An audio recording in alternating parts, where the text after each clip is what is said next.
मैं तो निवेदन करना चाहूँगा, पति के बढ़िया कार्य में माताओं को सहयोग करना चाहिए। और ये माताएं धर्म, पूजा, व्रत इत्यादि यह करती हैं तो पति को इनका सहयोग करना चाहिए। ये सहयोग तो करते नहीं, अपना मुंह फुला लेंगे और कहेंगे तुझे इतने ही व्रत करना था तो तूने शादी क्यों करी, अपने बाप को बोल देती, मीरा बन जाती जाके, ये बोल देता। और पति का मतलब होता है जो पत्नी को पतित नहीं होने देता, उसे ही तो पति कहते हैं। आज तो व्याख्या ही कुछ विपरीत हो रही है। वर्तमान समय में पुरुषों से ज्यादा अंकलन किया जाए तो माताएं धार्मिक हैं। जितना भी पूजा पाठ, संयमित जीवन जीना, व्रत उपवास करना, चातुर्मास चौमासा करना, जमीन में सोना और हर चीज का परहेज कर लेना, माताएं सहज में कर लेती हैं, लेकिन पुरुष नहीं कर पा रहे। पुरुषों को चाहिए कि मातृशक्ति का वो सहयोग करें इस कार्य में। जिस देश में नर और मादा, स्त्री और पुरुष, जहां दोनों संयमित हुए हैं, वहां विलक्षण संतान ने उस देश में जन्म लिया है, हमेशा हमेशा से। आज पूजा में नहीं बैठ पाते, घुटने दर्द करते हैं, कमर दर्द करती है। क्यों करती है?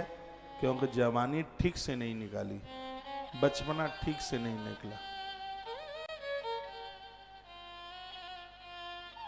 लोग कहते हैं कि भाग्य में संतान नहीं थी इसलिए संतान नहीं। मैं बड़ा आश्चर्य मानता हूं, इतना नारियल व्यासपीठ से दिया जाता है, ये कहीं त्रुटि है जीवन जीने में, ये कहीं गलती है जीवन जीने में, चाहे वो स्त्री की गलती चाहे पुरुष की गलती, और उस गलती की वजह से भी संतान का अभाव है। युवा पीढ़ी को चाहिए कि ये त्रुटियां या गलतियां ना करें।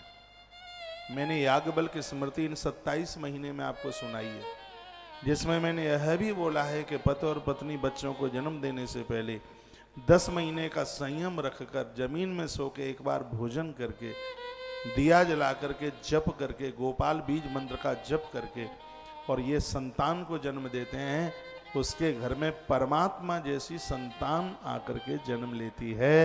यह मैंने याज्ञवल्क्य की स्मृति से सुनाया। ये अच्छे अच्छे महात्मा ये आकाश से नहीं टपके, इनको जन्म देने वाली कोई माता ही रही है, उनका संयमित जीवन था, इसलिए उन्होंने अद्भुत संतान को जन्म दिया। केसर हर जगह नहीं होती, कश्मीर में होती है, और ये अच्छी संतान भी हर कोख से जन्म नहीं लेती, कोई संयमित जीवन होता है उसके यहाँ, ये ऐसी संतानें चल के आती हैं। तो यहाँ बड़ी सुंदर बात कही है, भगवान की साधना के लिए व्यक्ति को 3 बातों के, व्यक्ति को साधना के लिए 3 बातों के ऊपर विशेष ध्यान देना चाहिए। आहारो में थुनम निद्रा सेव्याना तिरुभवे। मैंने इस देश में ऐसे भी लोगों को देखा है, 1-2 बच्चे को जन्म देने के बाद में उसका पति पत्नी का संबंध रहा ही नहीं, दोनों साधक बन गए, घर गृहस्थी में रहते हुए।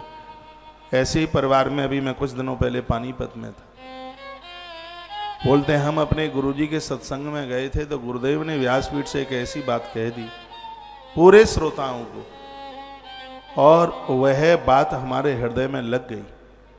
हम और पति और पत्नी 2002 से लेकर आज 2022 तक हम पति और पत्नी के संबंध में नहीं रहे, हम दोनों साधना करते हैं। हमारे बच्चे भी बहुत आनंद में, हम भी बहुत आनंद में हैं, हमें कोई बीमारी नहीं है बिल्कुल। हमारे गुरु महाराज ने सबसे बड़ा मंत्र तो ये दे दिया है हमें, ये होना चाहिए। संतान वंश वृद्धि के लिए ठीक है, बच्चे बड़े हो गए हैं, बच्चे सजग हैं, समझदार हैं, और संसार का सुख दाद खाज खुजली की तरह है, और जिसमें आदमी मरता जा रहा है, भोगी बना है।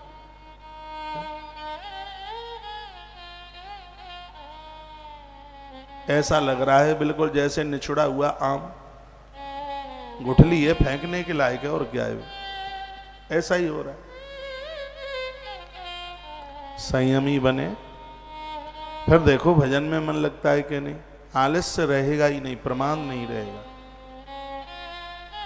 आप 24 घंटे में से 24 घंटा काम कर सकते हैं, थकान नहीं होगी, हैरानी नहीं होगी। इससे बड़ी शक्ति नहीं है कोई।